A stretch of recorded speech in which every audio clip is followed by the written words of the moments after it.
Hey, what's up, everybody? It is your girl JoJo, and I'm here with the review for Love and Marriage Huntsville. I hope you guys are doing well today. For those of you who were looking for me last week, I did not take 2 weeks off. I actually did recordings for Put a Ring on It, Family or Fiance.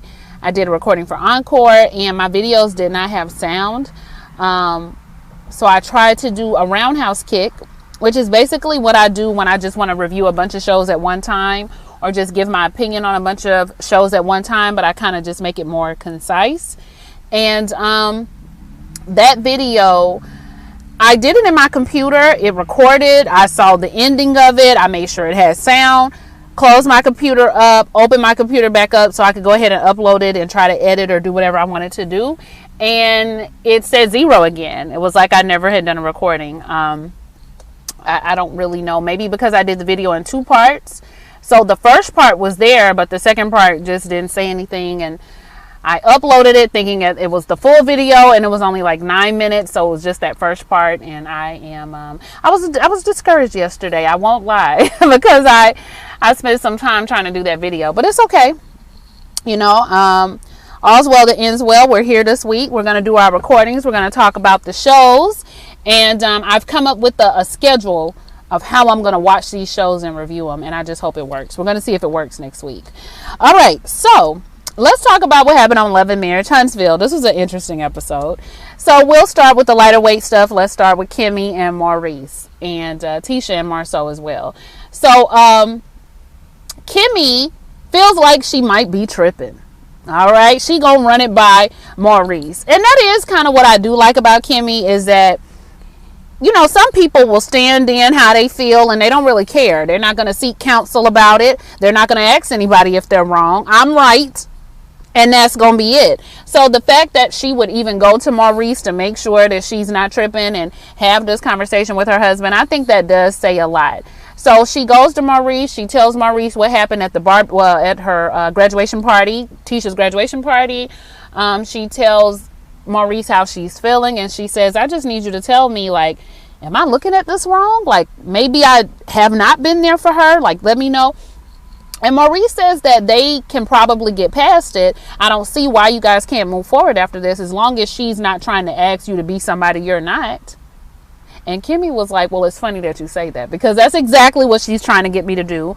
She made mention to Tisha, remember last week, that I feel like you are expecting something of me that A, Kimmy feels she hasn't gotten, and B, you're expecting something of me that I don't. You're expecting me to give you something that I don't necessarily have. Like, you want me to change a part of myself so that I can give that to you. And Tisha says, absolutely, I do want you to do. It's funny because it just sounds so crazy. And Maurice is tickled by the whole thing. He was just like, Kimmy is not going to do that. I know Kimmy. Kimmy's not going to do that. Kimmy says, well, I might change for you. And Maurice is just like, no, she won't. So that part was funny to me. He knows his wife. She is not changing for nobody, including me. But I think Kimmy has actually made changes for Maurice. So anyway, y'all, if I start sweating, excuse me. I had to roll the windows down because I've been running my air all day long, and I need to go get some gas. So, you know, you might get a little glisten in a minute. So Kimmy says that she's glad that Maurice is seeing her point, and she understands now that she's pretty much done everything she can when it comes to Tisha. So Tisha's having a separate conversation with Marceau, and she's telling Marceau how she feels about her and Kimmy's relationship. And she would like for them to move forward, but how are they going to move forward? The only way they're going to move forward if Kimmy takes her suggestions like she told her to do. She didn't say that, but she might as well have said that. If she takes my suggestions and how I feel into consideration, and she's going to make the changes. Now, if she ain't going to make the changes, then we're not going to move forward. Well, Tisha, maybe you guys won't be moving forward. So Marceau makes the comment in the confessionals that women friendships are stressful. No, Marceau, let me correct you.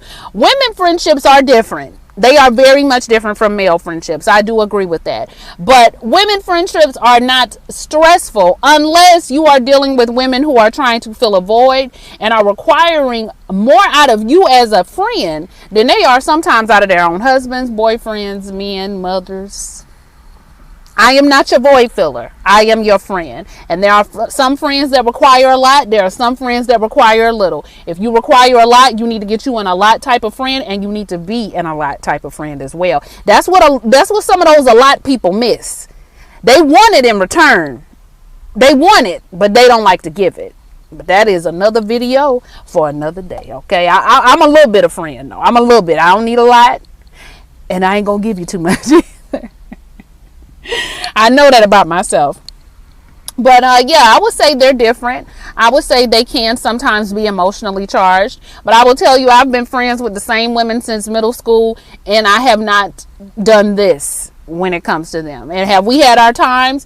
Absolutely. But y'all name me some friends that y'all been friends with since middle school. Y'all done went through puberty y'all done went through hormonal changes with, and y'all ain't had some times. Okay? We ain't finna get over here and lie. So, we move forward from that. There's some drama going on. Okay, now Tisha blames the blogs, but Marcel said even though Wanda wasn't there, and even with no Wanda there's no drama. Even Tisha realized that about her own mama. But even though Wanda wasn't there, there was still drama from your daddy, from your brother, from your cousin. They seem to want to check me about some things that they heard in the blogs about me having a baby, an outside baby.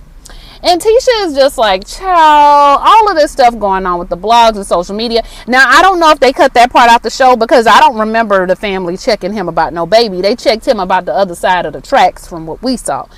But Tisha says they just believe in everything they hear. These blogs, I'm telling you, they just be doing too much. And Marcel says that he would forgive Tisha if she had an outside baby. Now, I'm not saying it's true. I'm not saying that he got an outside baby. I just think it's very ironic that he would make that comment to her. It seems foreshadowing, but you never really know with Marcel. Y'all know he say stuff all the time, and you just never really know with him. So I really would hope that's not true. And Tisha is just like, okay, well, that's good to know. But if you had an outside baby, just know that I'm going to leave you and I'm going to take you for everything you got. Now, normally, I don't like when people say stuff like that, like I'm going to take you for everything you got. However, because it's Marcel, and Marcel always is giving it to Tisha when it comes to a smart lip, I was fine with Tisha giving him that energy. Fine, say it, Tisha, let him know. Let him know. And he just sitting there looking crazy. I better not find out you got no baby, Marcel. I'm for real. I'm not going to be able to take it. Okay? And you know good and full well that you would leave Tisha if she was pregnant by another man. You better come on. You better come on, sir. You are not as macho as you are and as misogynistic as you can be. You mean to tell me you would stay with Tisha married while she carried another man's child, maybe on paper. But, child, you would not stay with that woman. All right. Let me move on, because that don't even matter. Okay. Kimmy and Maurice and Kiowa and Monster. Monster is trying to figure out how he can do the least amount of work and still get paid. I said, hey, we all Monster. Hey, we all. But he said he gonna cut the grass, and they looking like all this uncut grass we see around here, and you gonna be a grass cutter. That's how you gonna make some money. Okay. But Monster said that's what he gonna do for the summer. I'm getting hot. Let me calm down. So, after that, they asked him what high school he's going to go to. He's made a decision. And, I mean, that's cool. You can decide what high school you go to. I thought you had to be in the zone. Or, I mean, maybe I'm just, they don't do that no more. Or does it's probably county by county. Probably by state, like how that goes, by state and by county. So he's made a decision. He's going to go to the same high school that one of the cousins go to. So they call Kiowa because they're happy that he's made a decision. And so Maurice and Monster and Kiowa are talking, and Kimmy just kind of sitting there. So finally Kimmy interjects, and she's just like, hello, Kiowa, we're all here. And Kimmy says she is kind of getting frustrated with the fact that Maurice will have conversations with Kiowa and Monster, and I'm not even included on any of the plans. I'm the bonus mom. Nobody talks to me. You know, the extra parent is a very sticky situation. You guys know I date people with children, have dated people with children for years, child. And I don't know. I think it just kind of is up to the person that you're with to include you in. I don't think that it's up to the other person, like the person that they have the child with. I don't think it's up for them to include you. I really think it's up to Maurice to do that when it comes to Kimmy. But that's been a problem for a while, because I remember she was feeling some type of way that Maurice didn't defend her when it came to Kiowa. So I don't really know. I don't know if Maurice just doesn't like to ruffle feathers. I'm not really sure what it is, but that's really on him to bring her in.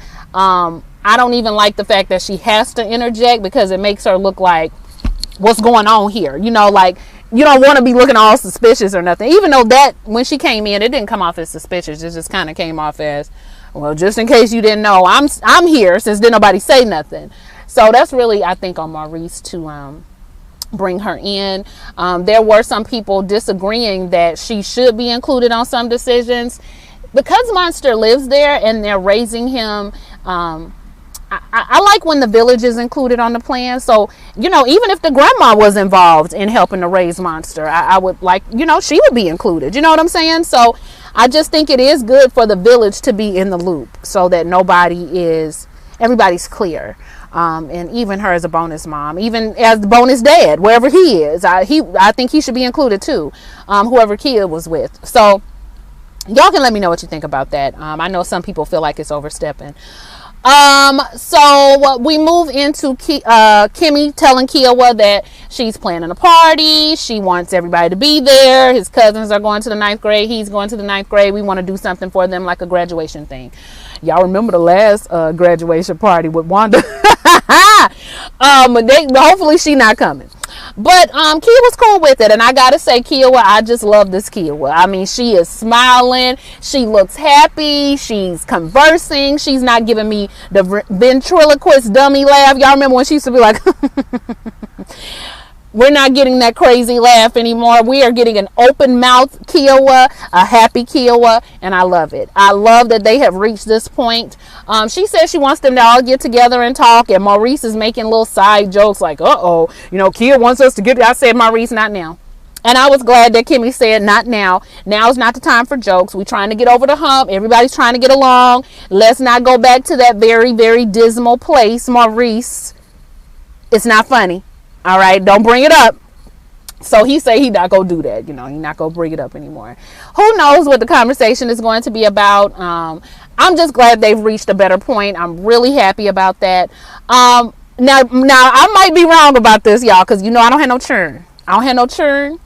But to me, I feel like Kia was, once she got past the fact that her baby was going to be gone, once she got past the fact of probably feeling like a bad mother, like I'm letting my baby go off and I'm not going to be there with him every day. Once she got past them feelings and got back home and realized wasn't nobody looking at her as no bad parent, and realized that it was just her and her, you know, bonus dad in the house, and, you know, realizing that she got food in the pantry, ain't nobody eating her out of house and home, they got snacks now. And realize that she ain't got to drive nobody around. Like, ladies, I know the funds is good. We be needing the money. But baby, ain't nothing like that, your little time to yourself, where it's not all on you, where the whole responsibilities and the everyday running around is not on you, and you start feeling a little bit of peace. I bet that helped Kia out as well. Okay, I'm sure she loves her baby. I'm sure she loves her son. But I bet you once she got into like a little routine, she probably missed him a lot. But it was probably just like, you know, this all right. Him being with his daddy. Let him feel some of the daily runnings arounds and whatnots. But I'd be a terrible parent, wouldn't I? But I'm just saying, I think she got a little, you know, little piece as well. They probably walk around the house with no clothes on, child. What a life. What a life. Anyway. I think that's it with Kimmy and Maurice. I always say the wrong M name, so I want to make sure I got it right. I guess we can move on to the Holtz. They still the Holtz, Martellets and Melody. So first, let's talk about their meetings that they had with their friends. Melody had a meeting with a lady named Tiffany. Now we're going to find out more about Tiffany later, but for now we'll keep it on track. Tiffany's been divorced before. She's recently remarried. Melody tells her congratulations. Melody is again telling us how happy she is, how she's getting back to herself, and how she has found her peace. I said, ain't nothing like it, girl. Especially after dealing with Martellate. I'm sure you had many non-peaceful days. And vice versa. Because Melody's a handful too. But yeah, she's getting back to her peace. She's getting back to herself, and she don't want nothing to disturb it. All right. She is just happy where she is right now. But right now she's trying to get her businesses together. So she wants to hire some interns. That's why Tiffany's there. Tiffany's going to help her out with that. Melody comes up with a great idea to invite Tiffany to Destiny's birthday because she believes that Tiffany would really like Destiny. And then she could meet some of the other women that Melody rolls with. I was just like, now see, I don't know what kind of woman Destiny is. Destiny might be cool. I don't know her zodiac sign. But baby, I'm a Virgo. Don't bring nobody else to my birthday. I am a true Virgo. I do not play all those mixing of the friends. When I make a plan, we got to stick to the plan. Do not go outside of the plan. I'm going to talk to you about the plan. Don't bring nobody else to my birthday. I invited everybody for a reason. I don't know her. I don't know her energy. I need to see what she about. Don't bring her around here. But Destiny might be different from me, and we're gonna see the energy that Tiffany brings to that table is the reason why I don't like people to just be bringing somebody around, because I need to know what people are about. I invited you because I know what you're about. I got friends that are messy.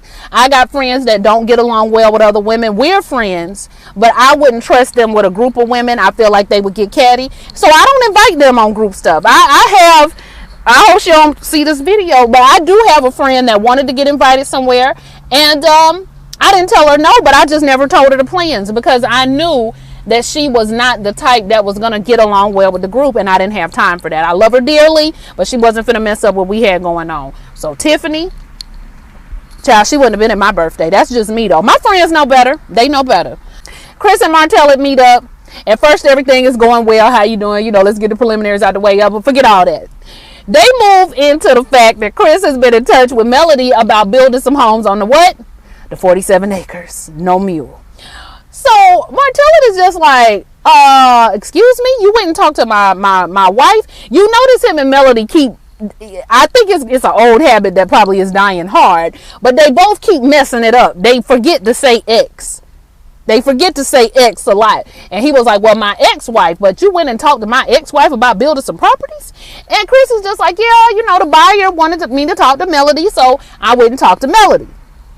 And Martellate doesn't understand why anybody would do that. Like, I'm trying to put money in your pocket. You messing up the bro code. The whole show, Martellate seems to be enamored with the fact that men should all collectively move the same. Now, I'm not in disagreement that because sometimes I wish that women put on a better united front with one another and we didn't like go against each other at very crucial times. However, I think it's okay for a man to think differently from you and let you know that he thinks differently from you. We don't all have to think the same just because we are the same gender.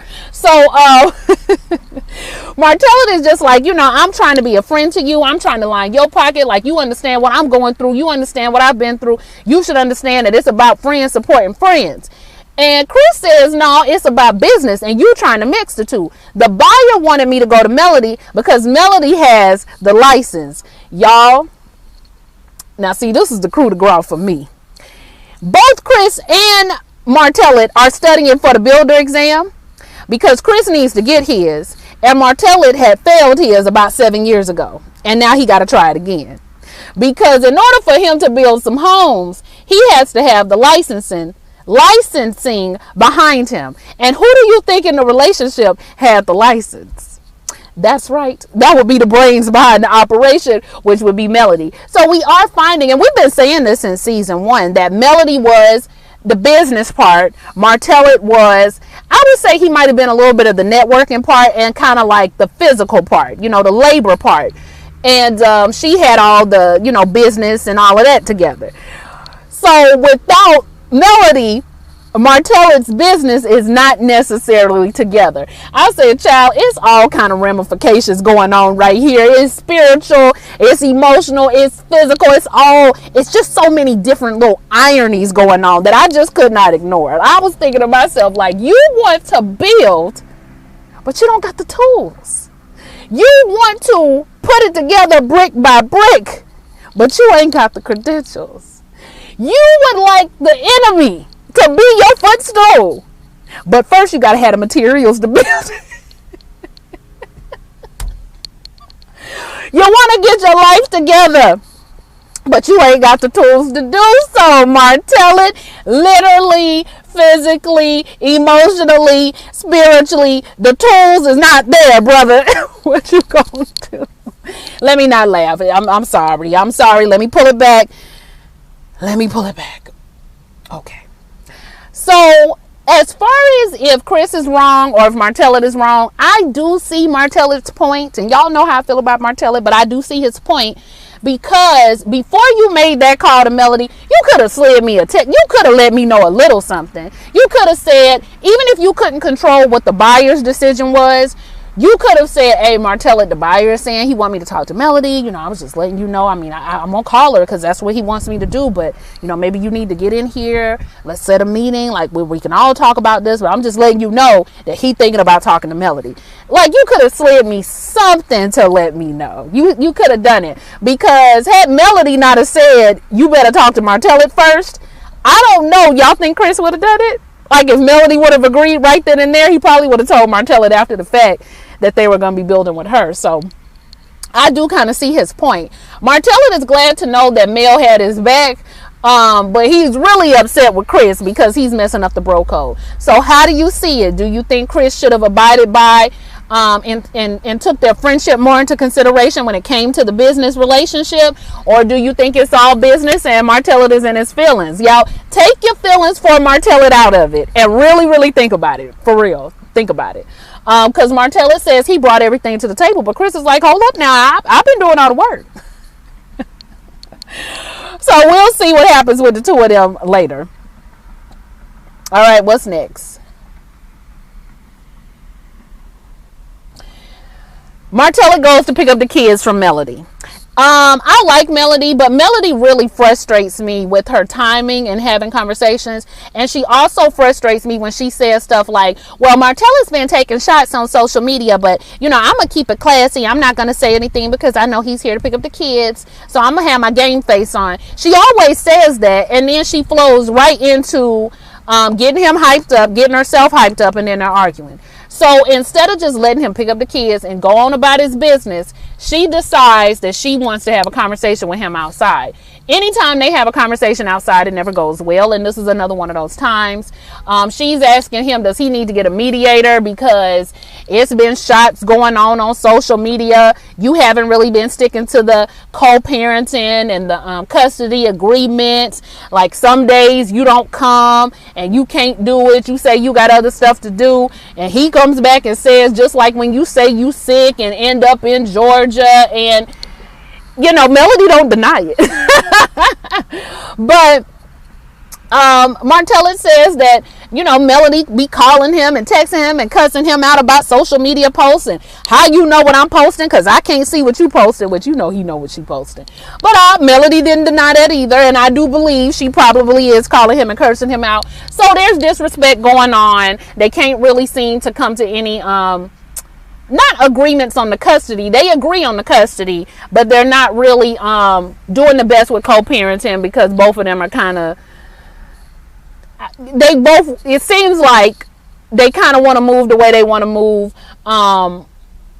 Melody, I don't think, is exempt from that, because she did not deny saying the sick part and then ending up in Georgia. I think Martellate, with him, it's more so it happens for weeks at a time, and so Melody's having a problem with that. Oh, I'm hot. So she says we gonna go talk to somebody. Hold on, y'all.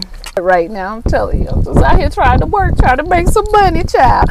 Okay, so they gonna meet with somebody. Martellate would like that, as long as the person is not biased. And y'all know that means that if the person don't agree with him, a person is only biased if they don't agree with what Martellate says. That's what he thinks is biased.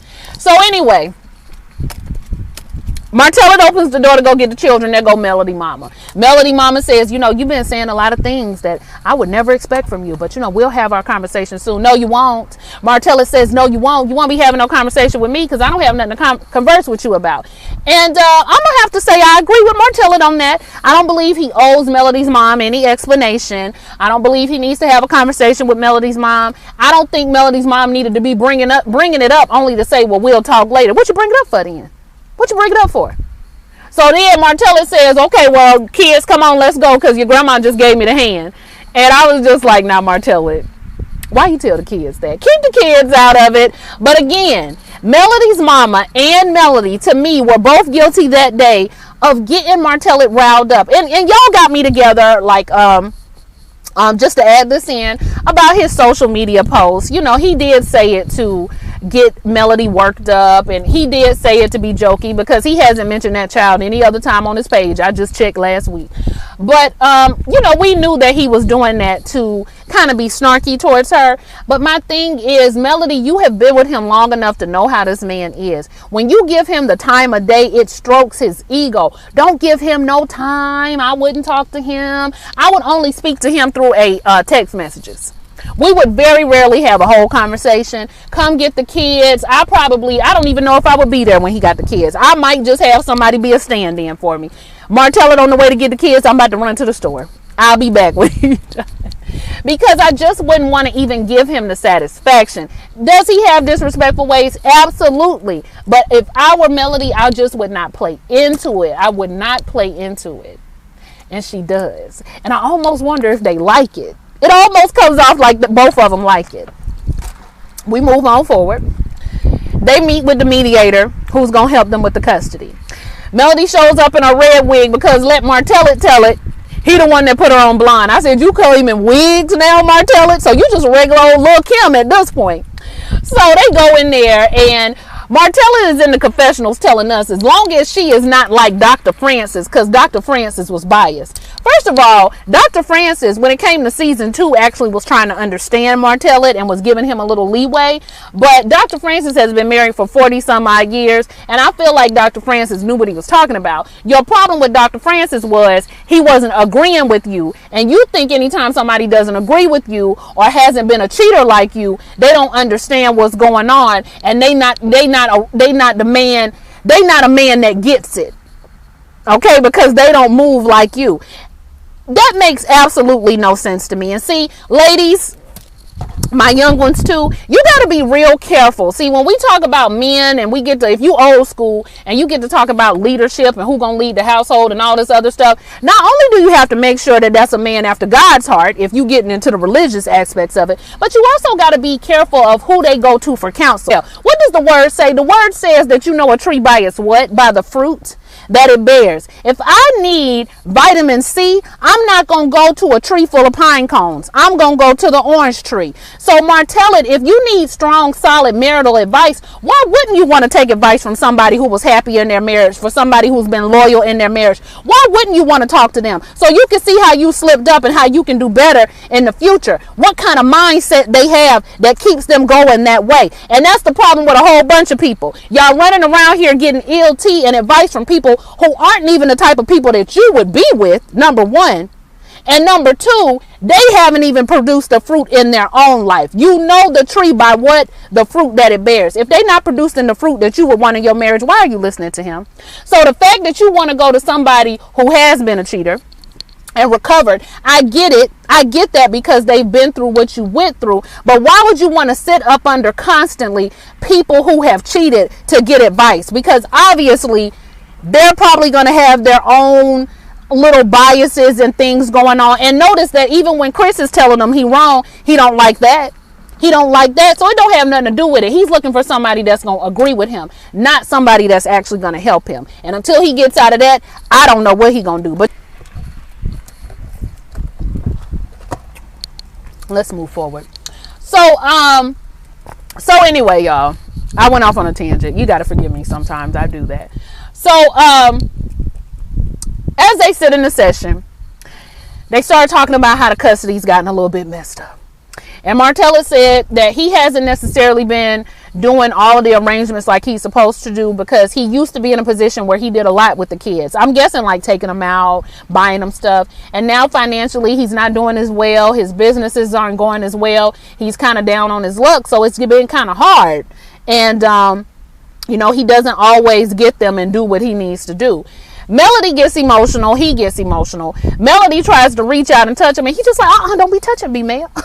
So I don't know. I guess Melody was trying to be sympathetic towards him, and she says it does touch her because that's the father of her children, and she don't want to see him struggle. They was together for years. She don't want to see him down and out.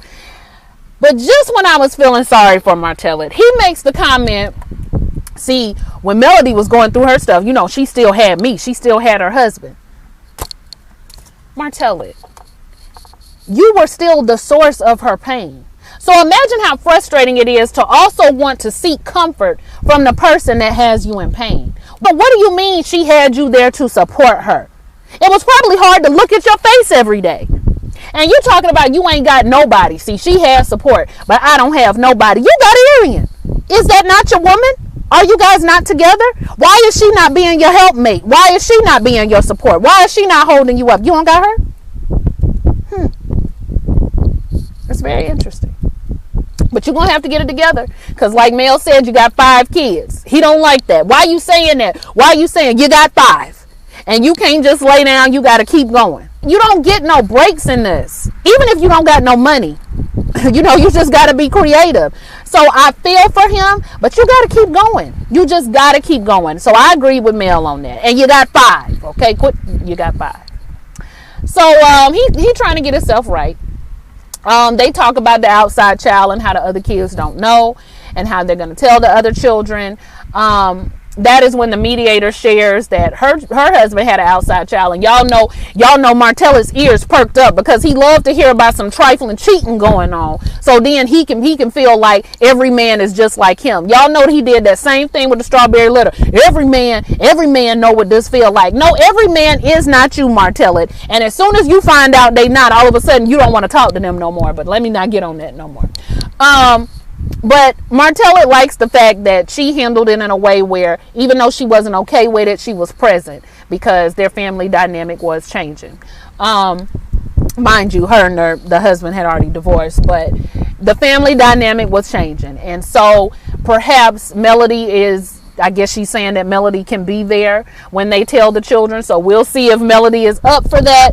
But they seem to come to an agreement, an amicable agreement by the time the conversation ends. The only thing they're not 100% clear on is whether or not the children need therapy. Melody says they do because she sees changes. Martellus says the kids are fine and they don't need it. And the only reason they know what's going on and that he cheated is because of Melody. And Melody was like, no, they heard the arguments. They know what was going on. And he was like, yeah, that's why I was telling you to be quiet, be quiet. And she was like, that's why I was telling you to stop doing it, stop doing it. That part was funny.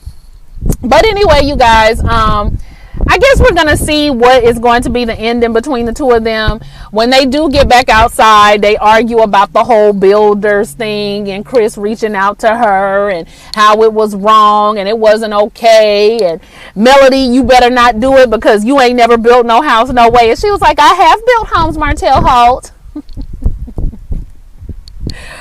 I'm telling you, them two, I don't know what it is. I just don't know what it is, but I have a feeling. I hope I'm wrong.